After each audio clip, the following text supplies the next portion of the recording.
Welcome to the Spirituality What? Podcast, where we explore the mysteries, joys, and challenges of being spiritual beings navigating our unpredictable human experience we call life here on planet Earth. I'm your friendly guide, Rebecca, ready to jump into our adventure of the day.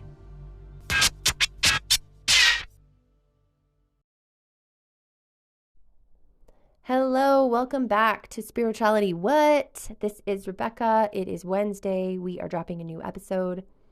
Just like all the other episodes, I'm really excited about our guest today. Her name is Andrea. And guess where Andrea and I met? Drum roll. Meetup. That is correct, everybody. We met on Meetup. At my age, I feel like Meetup is a really great place to meet a lot of really cool, new, exciting people and a lot of spiritual people, actually.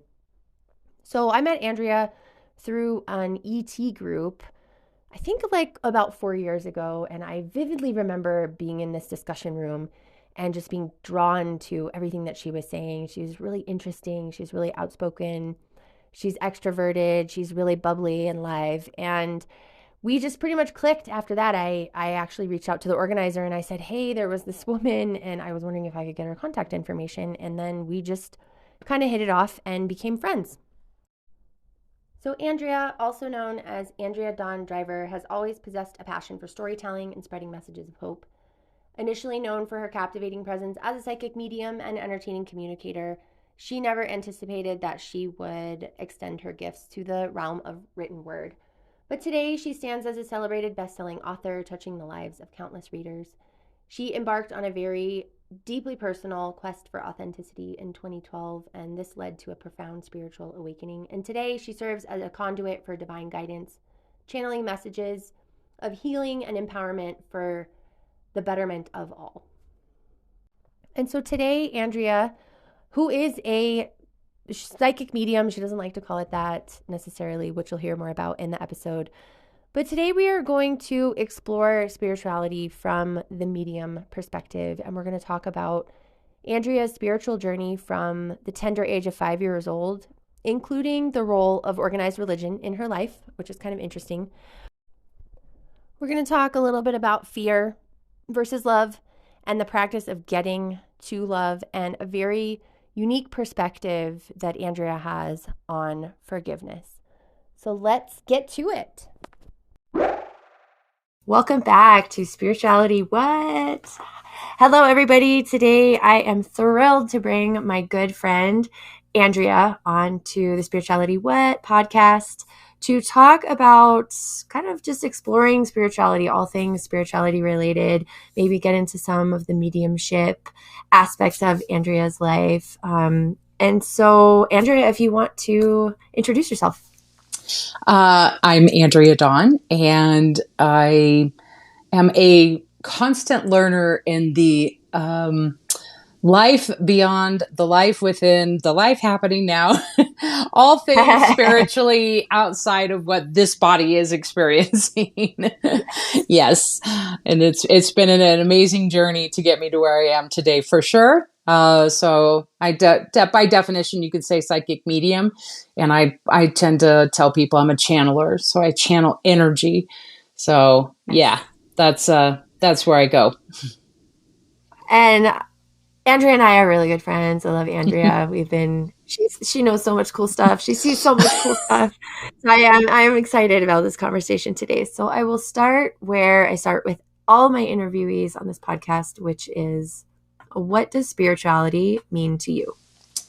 So you kind of got me thinking, because I had already had a notion in my mind that the word spirituality is overrated, overused, and really underappreciated. And it's interesting, of course, right? Your title, Spirituality What?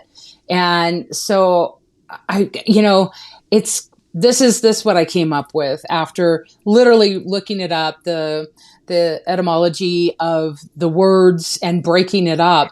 I love that. Because I thought, really, how do we define it? But then how was it defined before? And I literally came up with how breaking up spirit, you, all, ITY, right? So the itty part was the spirit in you equals unity. So it's an all in one. So the spirit in you is all in one, which is unity. And so when you take the spirit, which is, it defined by Latin, ghost, soul, breath, right? So we have scripture that talks about God breathed over the oceans. Well, then would that be the Holy Spirit that they want to call it? So I separate the soul from the spirit in my teachings or my talkings or my sessions. So I'm like that. I wouldn't say that the soul and the spirit are the same. I would say the spirit really is our trinity of our life, right? Mind, body, soul. And we're trying to always connect the three of them, the all-in-one part of us, and then bringing it, because once we do that, then we're one with everybody else. It brings in complete unity for humanity. So it's like all these words started playing on themselves for me last night. And I was just like, oh my gosh, this is so cool. And so my definition truly of spirituality is that once we get into ourselves, who we truly authentically are becomes one with everyone else. We are all in one. We are in unity. We are humanity.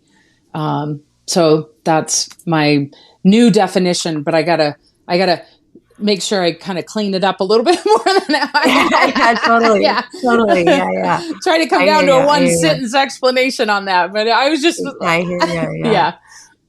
It's fun. I did a similar thing when I was investigating what spirituality meant to me in the very first episode of this podcast, which was I looked up a bunch of definitions because I was like, what does it mean like to the collective first? And then how do I distill down from that what I agree with and what I don't agree with and what it means to me? So I can align with that approach for sure. And that episode was 15 minutes. So I definitely didn't at the end. I think I had like figured out a way to get it down to a more consistent. Right. I do remember listening to you going, I think you actually started it because I started thinking, what does that mean to me?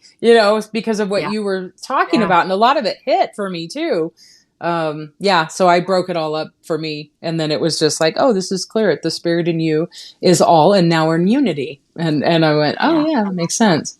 I really like that. Yeah. I like that a lot. So let's start this discussion with a little bit of background. Like what has your spiritual journey been this time? So I this just came up in another interview that I did, and I blurted it out and I realized, well, it's out there. So I'm really going to talk about it now. Let's do it. All it. right. So what I realized was my spirituality and my human, experience really at 5 years old was the most, that was the start of all of it, and experiencing extreme trauma and having, a knife held to your throat because someone's threatening to kill you if you look at them that way again. And at the same time, I'm being taken on ships. I can't say every night, but it was pretty consistent because I was having, quote unquote, the same dream, which, people are like, you can't have the same dream. Oh, never mind. It's a memory. So that's why it's not a dream. And so I clearly knew I was being taken, and how they would come for me and they would find me. And I was never afraid. It's just that I knew that at the same time, having these human horrific experiences of abuses and then having this experience of complete love, even though at the time they would poke me and do things that were not comfortable for a 5, 6, 7-year-old, I was okay with it. I was never afraid.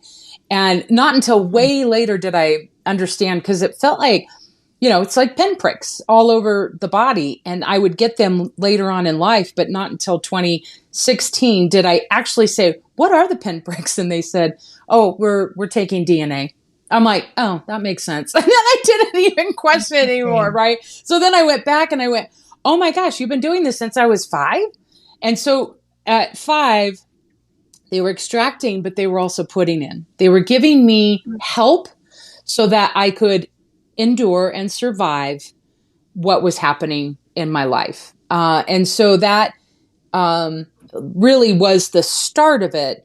But I also had this experience of not allowing myself to freely talk about it. So it appeared to everyone in my life that I was not having any of these woo-woo experiences. Now, okay, you're a kid, and if it's dysfunctional, you tend to be quiet anyway because you just don't know what's going to happen. I could read a room in 5 seconds. Can I run? Will I skate? Will I get beat? Will I get yelled at? So you pick up real quick on how can I survive the situation that I wasn't ready for. And so until 2012, when I then had an overload of a bunch more memories come back. Now, that's me being an adult, so can handle a lot more of that stuff that I had chose to compartmentalize and put it in that little back section over here and say, we're not going to talk about you right now.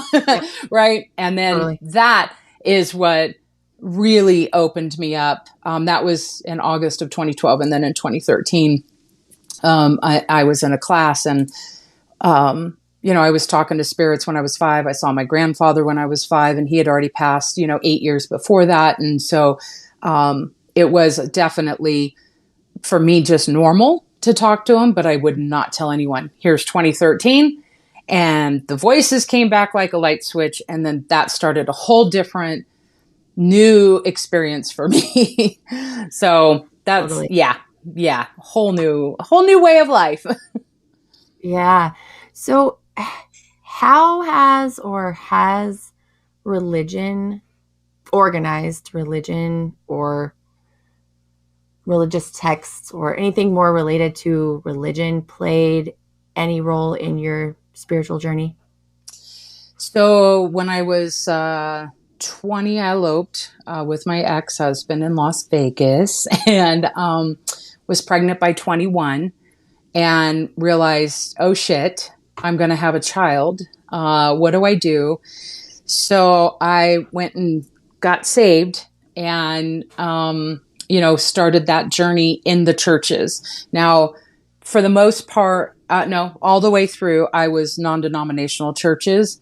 Okay. And so that, that means something to those in that realm, the religious realm. Sure.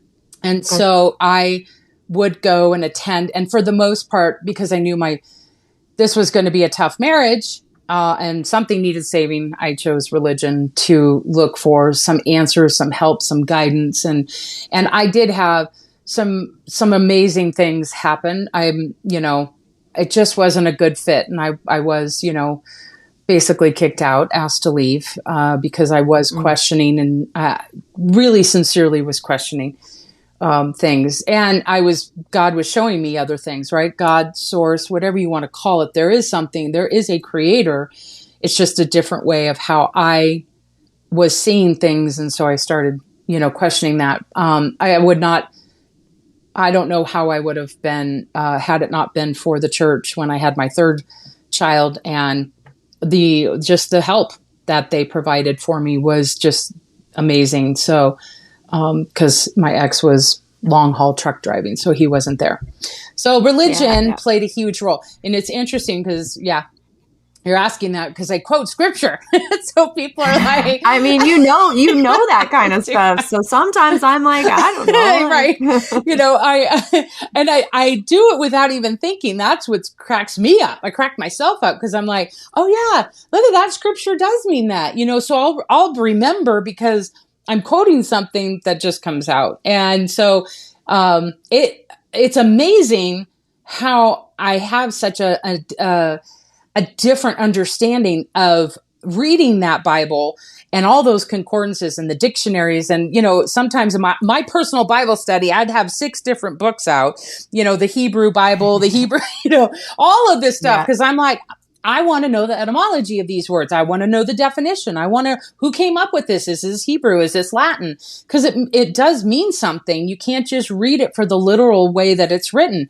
And it's not written. No, I mean, I'm not an expert, but I would say everything that I've heard is like, you definitely can't read it for exactly the literal way that it's written, especially when it's been translated XYZ number of times away from where it started. Well, and now you can't, You can if you're in that organization because you have to. But from, now what I've learned, you look at Sumerian text and all these other pictographs and hieroglyphics and things that they're finding. And it's telling these same stories over and over in all these different countries over and over. So it's kind of like, and this was what pre-Noah. Sorry.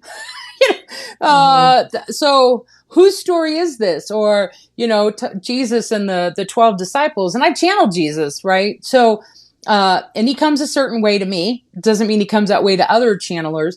And so I'm like, okay, you had 12 disciples. Well, so did, Buddha. Went to India and I went to the park where he did his first sermon and he had 12 disciples.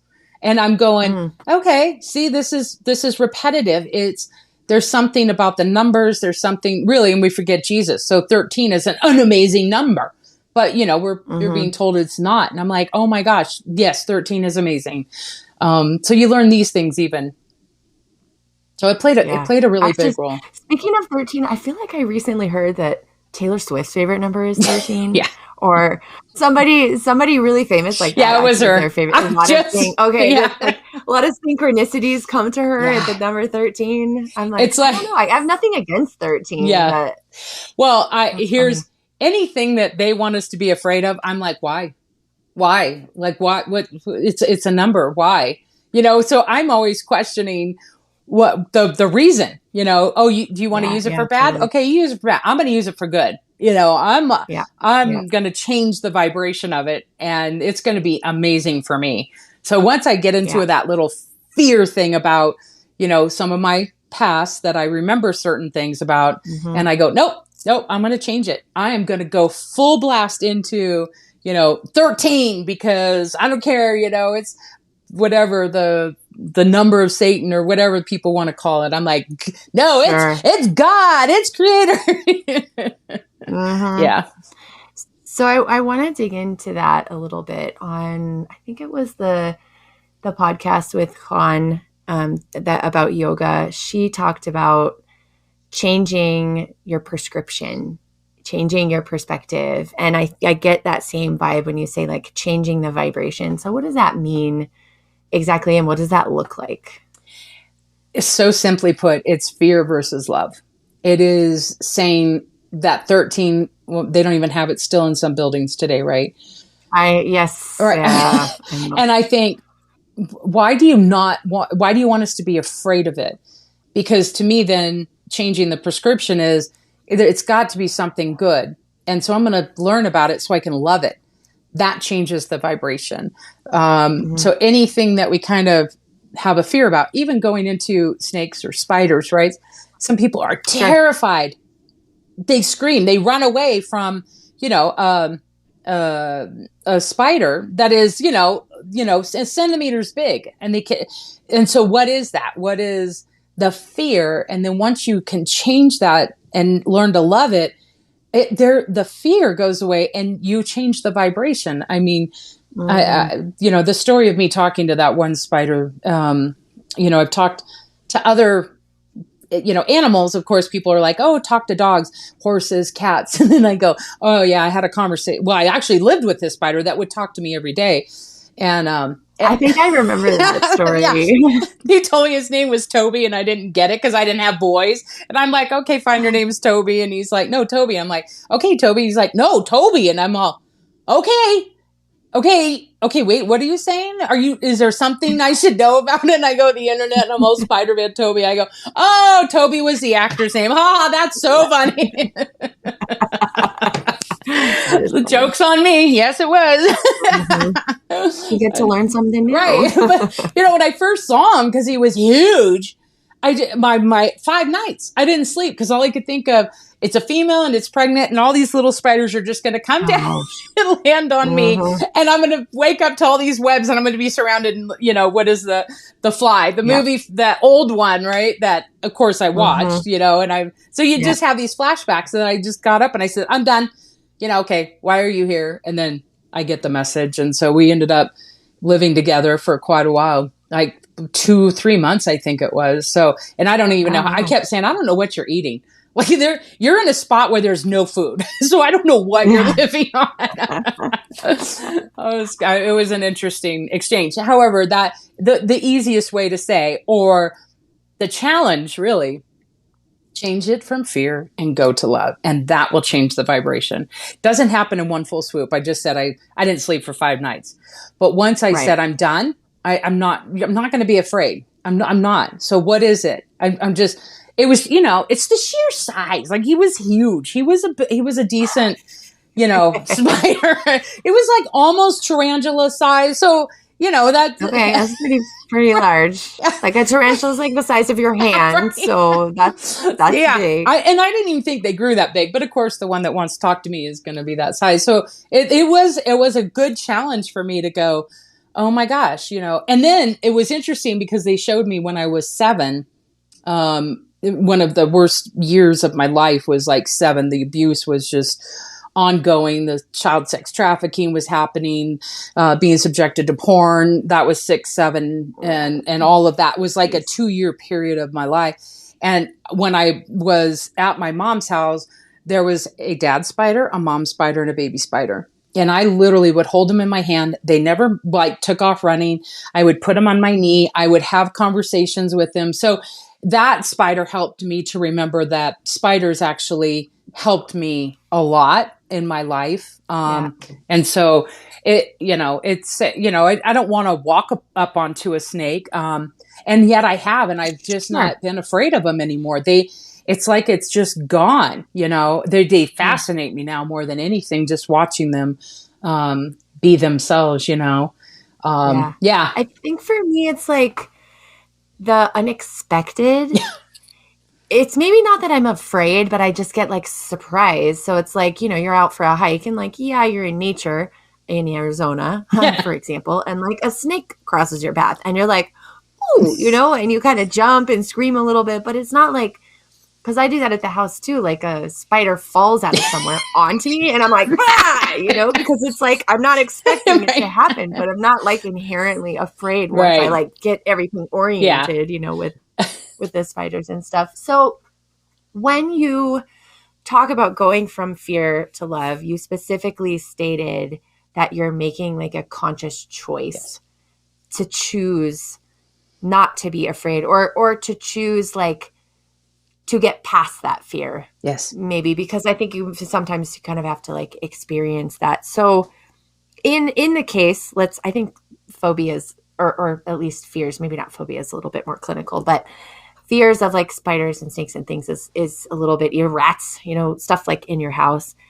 What, after you make that choice, what do those changes look like? Does it just, you feel like it just gets easier, or are you constantly making this choice of like, okay, there's another instance, there's another spider, there's a spider again. Okay, I'm not like, I am comfortable, I am powerful, I am, we want to be careful with our words. We don't want to say I'm not afraid, right? The universe doesn't hear the not. So like, you have to be very careful, but like, is that like a continuing work, or it's like just a switch? It's both. So it depends on how deeply rooted the fear is. So, yes, they'll catch you off guard. I mean, shoot, spirit will show up. Like I open the door and one will be standing there, and I'm like, I'm like, stop it! Don't do that to me. Like I'm not even fully awake. Like don't just show up. So that part, and it makes me laugh because I'm like, gosh, you just that should be rules up there that you just can't show up. But on the other side of the door, right? Especially that, or opening the window or something. Right. Every person's nightmare is like you're going to open the shades and be like you're going to see something. And so it, for me, the spider incident was, it's funny because I was moving, and this is what caught me the most was the box came, and he actually left that place, went on a box, and came over on the box. He even showed me. And then he's crawling on the floor. And I turned and I go, oh, hey, beautiful. And my own response to myself was, oh my God, you just called a spider beautiful? Like, are you like, that is the ultimate change for me right there. And I had nothing about him. And I saw him go under this like hutch, and I went, all right, is that going to be your new home? Okay. I know you're there. Thanks for letting me know so I don't vacuum you up one, day.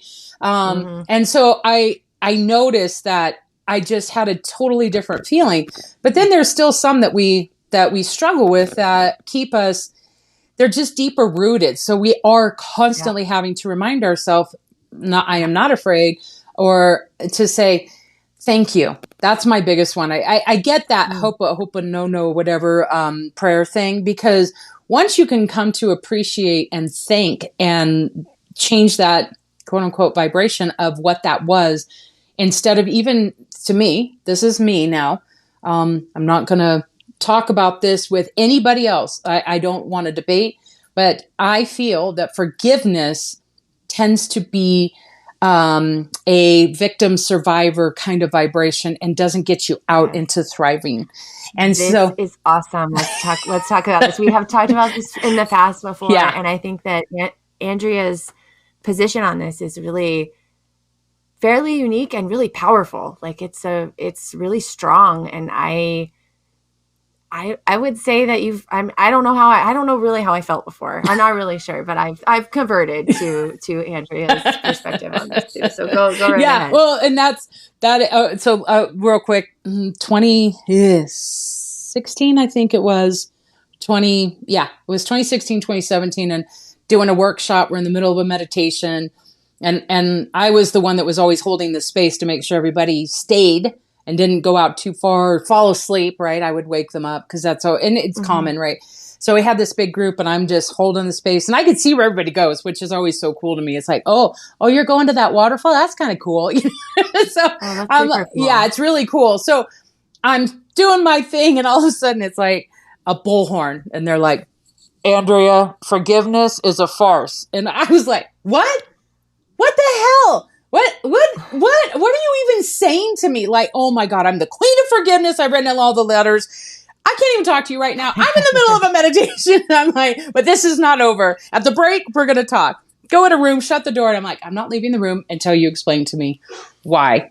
And they said, if you truly believe that everything happens for a reason and that reason is here to support you, then you should be thanking every person that you had an experience with.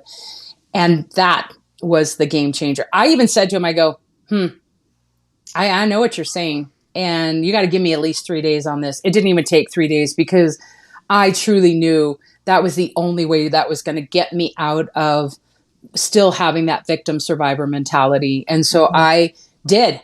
I started it. Don't remember everybody's name, of course, but I could, some of the pictures or some of the videos that I had stored, I would just start saying, thank you. You played the role to get me to where I am today. Thank you. You played a role to get me to where I am today. And I am very thankful where I am today. So I had to start saying thank you to them. And now, Rebecca, there is no attachment to this at all. Like, and if it does come up and if there's a tear or something, I go, oh, this is something new. This is one I got to let go. This is one, I'm going to puke it up and I'm not going to be the dog and eat it back. I'm going to get rid of this and I'm not going to take it back. So thank you. Yeah. Let me cry. Let me be upset and I'm going to let it go. And I'm going to really be in that thank you because this is where I am today. I'm having an amazing fucking life, man. Yeah, yes, you are. I started reading, I don't know if it's Dolores Cannon's book. I can't remember what the name is, or if she has multiple books. It's like Life After Death or something like that. And they kind of talk about the plan, like the sign up. And we've talked about this before too, like how you sign up for certain experiences. I wouldn't say like an exact life plan, but certain experiences, and you make kind of contracts with other people, other souls, other spirits, and in making sure that you can have set experiences and figure kind of those things out. And this plays really into that. It is very, very interesting. Like forgiveness is about, you did something to me. And it seems more like, from all the research that I've done, that like we do these things together, even if it doesn't feel like that. I know. Yeah. In our physiological bodies, it doesn't feel like we're having like she talks about this person who who died of a car accident. And it's like, we call them car accidents because I guess they are, but like in life, it's not really an accident if somebody like passes in a car accident, Yeah. because it's like, it's sad. It might be sad. It might seem abrupt, for some people, but there was lessons that they had to learn that they maybe already learned, or maybe the car accident was a lesson they had to learn. Like, it's really hard to pick it out, but it is a very interesting concept. And when you talk about forgiveness, it's because you were wronged. Yes. And it's like, that doesn't apply really. Exactly. 100%. 100%. It is, you did something to me. That is where we stay in that victim survivor energy. And that's what I know we're here to come out of. And, I do know I contracted with it because I had a meditation in 2018, and I'm always the one that goes off. Like, they're talking, they're doing their thing, and all of a sudden I'm over here, and it's like, Andrea, can you open your eyes? We're done. I'm like, oh, sorry. Okay. Yeah. So I was I was on Mars. Sorry. Yeah. It's like, just doing my thing. In that part of that meditation, my grandfather showed up and he had this circle, and I was looking, it was a cloud circle. And I remember even looking like, oh, cool, we're on a cloud, because I'm having a meditation, but I'm there, and we're looking through, and I see this line. It's a lifeline, and it's going on and on and on. And he goes, now this will be what you're going to go through. And I'm like, are you kidding? I'm going to go through that, like all that whole thing. And this is going to be like, really? Oh, I got to go through that?